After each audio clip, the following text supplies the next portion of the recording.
Candace is one of those characters who make you wonder what on earth Hoyo are thinking. She only makes a minor appearance in the story, so in a sense, it's natural for her to not be world-shakingly powerful. But, while so many 4-stars at least have some small niche where they make a difference, Candace is one of those where from Kit perspective, it's often a struggle to justify putting her on the team. She has one of the most gorgeous designs in the game, and I really liked her personality, so in spite of her issues, I still built her and tried to figure out where she belonged. And honestly, she's kind of fun. I just wish they'd made some slightly different decisions about her kit. Let's talk about what she does, why she's underwhelming in all but a tiny number of teams, and what small changes would have made her better. Candace made her first appearance in version 3.1. The travel adventures into the Sumeru desert with Alhaitham, where they're intercepted by Cyno and then Dea. The three Sumerians are poised to fight over a capsule containing forbidden knowledge, but instead a sandstorm rolls in and they have to run for shelter in Aru village. Candace introduces herself as the protector of the village and tells them in no uncertain terms that they need to chill the heck out and talk through their issues, or she'll throw them right back out the door and leave them to the storm. I loved her design right from the moment we saw her. She has a gorgeous dark blue outfit with gold accessories and accents, and her heterochromic eyes really make her stand out. And her personality completely won me over too. She's graceful and courteous, but with a fierce strength underneath and an unwavering moral compass. My only complaint was that we didn't see more of her. Her lore is fascinating and I'd have loved exploring it more in-game, but instead she plays a small part in the remainder of the Archon quests. Since then she has only really showed up here and there in events, invariably hanging out with Dea. Suffice to say, I was really looking forward to adding her to my teams. Candace is a Hydropolarm user, the only one in the game currently. Her normal attacks are a little on the slow side for a Polarm user, and at one point she even brings out her shield and smashes it into the enemy. While she's not a main DPS and her scalings are underwhelming, there are some situations where her normals can be useful, which we'll get to shortly.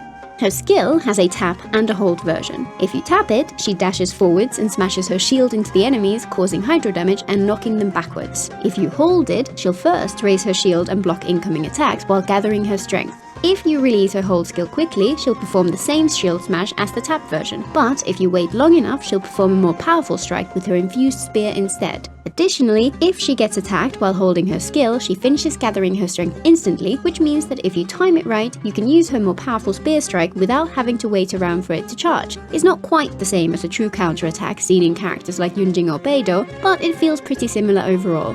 Her burst is very interesting. It starts with a flash of AoE hydro damage and then provides several benefits for the next 9 seconds. First, it provides a 20% elemental damage bonus for characters' normal attacks, quite a valuable bonus if limited to certain characters. Second, it provides a further elemental damage bonus for normal attacks based on Candace's max HP. For example, mine provides an extra 17.5% bonus due to having a little over 35k HP, plus potentially a little extra with Hydro Resonance. Third, whenever a character takes the field, a further flash of hydro damage occurs. Very useful for quick swap teams, though it can only be triggered 3 times per burst. And fourth, it provides a hydro infusion for sword, claymore and polearm wielding characters. Infusions like this are always interesting. They unlock new playstyles for other characters, but their strength largely depends on how good those other characters are and how useful it is for them to have that infusion. We'll touch on this a lot more later.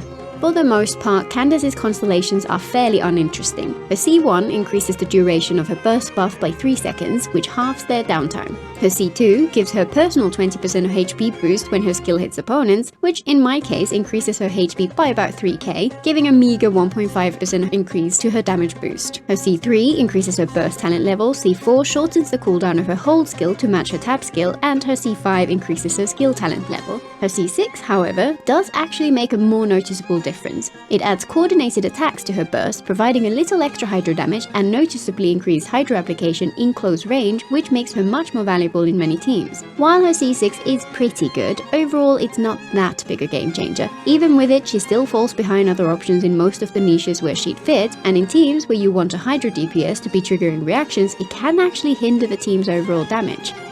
Despite being unsure about the value of her kit, I really wanted to get her. The debut banner was great for me. I had plenty of Primo saved, I wanted both Cyno and maybe Venti, and I also didn't yet have Kuki, so I was definitely pulling a lot. I was much more excited for Candace, so I hoped I'd get much more of her than Kuki, but alas. By the end of the banner I had Cyno, Venti, C6 Kuki, and only C2 Candace. I'm just glad I got her at all. Thankfully though, Candace didn't disappear like certain other 4 stars have in recent times, so I was able to get more of her constellations. She was on both Baizu's debut and Navia's too in 3.6 and 4.3 respectively, so I did get her C6 eventually. Not that she really needs her constellations.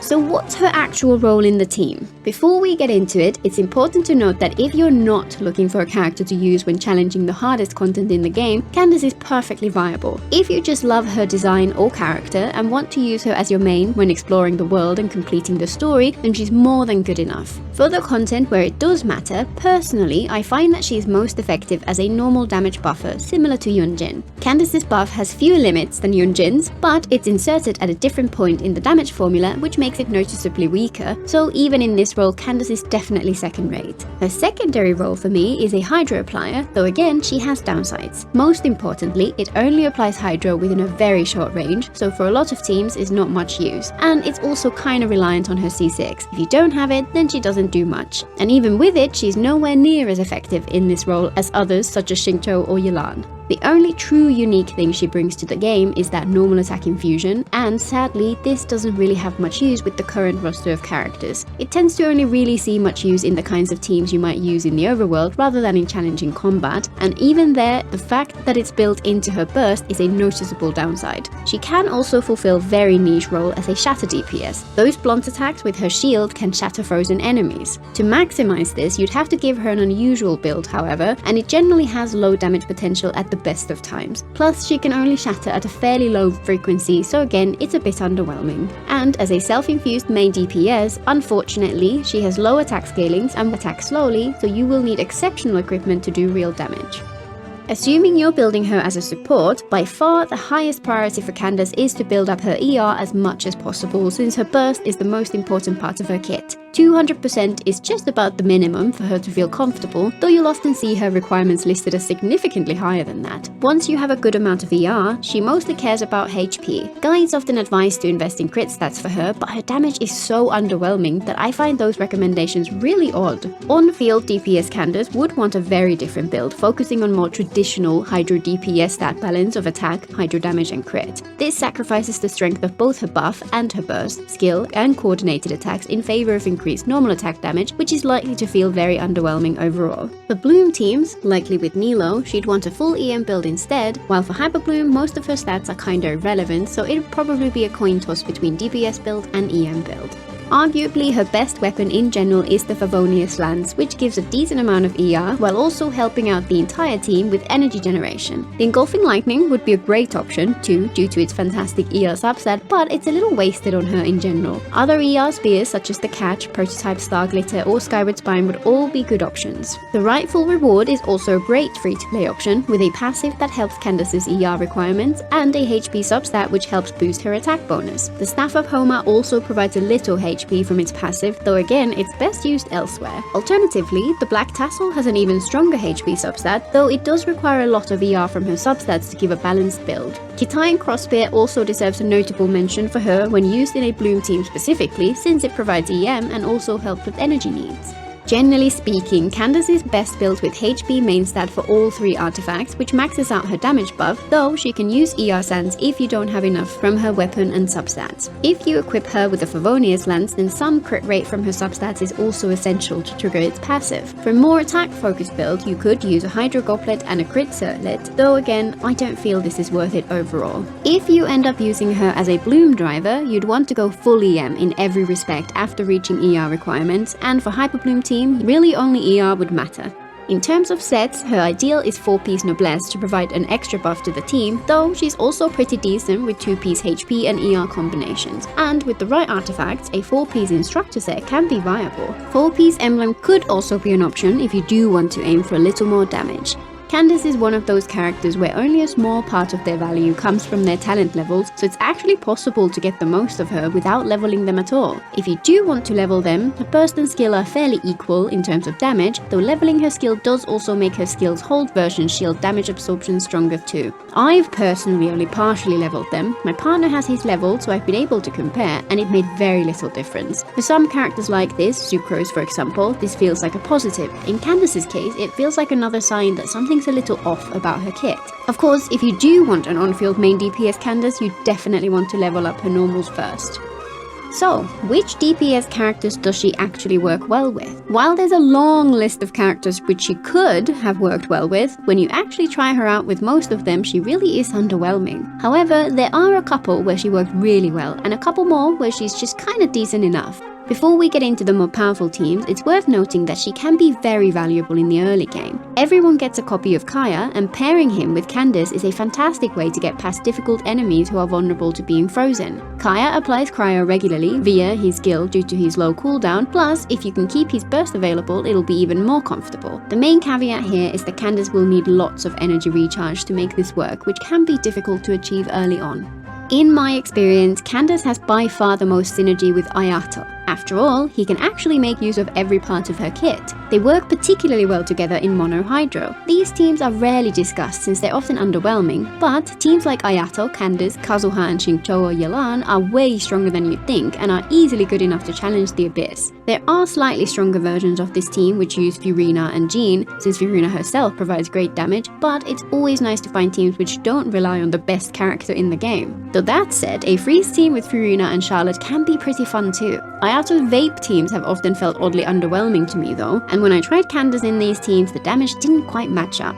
She also works surprisingly well with Clorinde. Clorinde really shines in quick bloom teams. I usually go with her ideal team of Furina, Nahida and Baizu, but adding Candace to the team was surprisingly effective. At first, I tried keeping Furina in the team, replacing Nahida with Candace, and while it just about worked, there wasn't quite enough Dendro application. Removing Furina was surprisingly effective, and again, this is great for freeing up Furina for use in other teams. I particularly like that premium team with Candace instead of Furina. It obviously does less damage than the original version, but it's way closer than I had expected, and the team still felt fantastic. Some more unusual variations can be fun too. Clorinde with Candace, Nahida and Yunjin actually worked really well too, and is another that I'm absolutely going to try out in the Abyss sometime. So what about the situations where she kinda worked without being quite as effective? She's pretty solid in Nilo teams. I like this one, with Nahida and Yao Yao for example, but this is the kind of place where you'd get noticeably better results if you swapped her out for someone like Xingqiu or Yelan without really losing anything. She also functions well enough in Hyper Bloom teams as long as you make use of her infusion to apply Hydro. For example, Candace with Nahida, Kuki and Yao Yao is pretty strong, especially if you swap between Kuki, Yao Yao and Candace to mix in normals from the different characters in order to bypass their ICDs. There are also some niche uses such as Mono Hydro with Kokomi as the driver, or as a copium budget alternative to C6 Furina, though they too pale in comparison to her with Ayato or Clorinde. There are unfortunately many characters I had expected to work fairly well with her who turned out to have much less synergy than I had hoped. Arlecchino seems like she should be a good pick for Candace, but this turned out to be one of those situations where other alternatives left the team feeling a lot stronger than when Candace was included. Yunjin's buff is much more valuable, for example, or the damage provided by Xingqiu or Yelan was just too strong. I had high hopes for Candace as an option for Yoimiya, who does love both Hydro appliers and normal attack buffers. Sadly, Candace's Hydro application has such awful range that it just did not work with Yoi at all. The animations involve moving backwards far enough that enemies would be too far for Candace's waves to reach. However, if you're lacking Yunjin and have a Candace, she can work as a pure NA buffer alongside the real Hydro applicators like Xingqiu or Yelan. I also had high hopes for her to work well with Navia due to her ability to play in quick swap style. However, while you do often use Navia's normal attacks as part of her rotation, Candace's buff made little difference there, and again her slow Hydro application and poor range meant that she was underwhelming at setting up crystallized reactions for Navia too. It was a similar story for the Cryo DPS characters. Her slow Hydro application and the fact that she only buffs normals mean that she's not well suited to Ayaka or Wriothesley, while Aloy has the same issue with her as Yoimiya. It's possible that some of the other DPS characters might have had some synergy with her that I missed, and there are a few, like Hu Tao or Sino, who can just about use some parts of her kit, but for the most part I'm pretty sure they'd be even worse. Many focus on charged attacks or bursts, or attack from a distance, or require elemental setups which don't really work well with the Hydro character. Candace is a gorgeous character with a great personality and an underwhelming kit. There are a few places where she does a decent job, but for the most part she's outshone by many other options. However, the really sad thing is that her biggest problem is that she's weaker than the alternatives. Hoyo could so easily have given her better multipliers or a stronger buff, and she would have been a great option to have available for so many more teams. She would have still had a notable weakness, her lack of range, but at least she would have had her niche. Sadly, it was not to be. Until next time.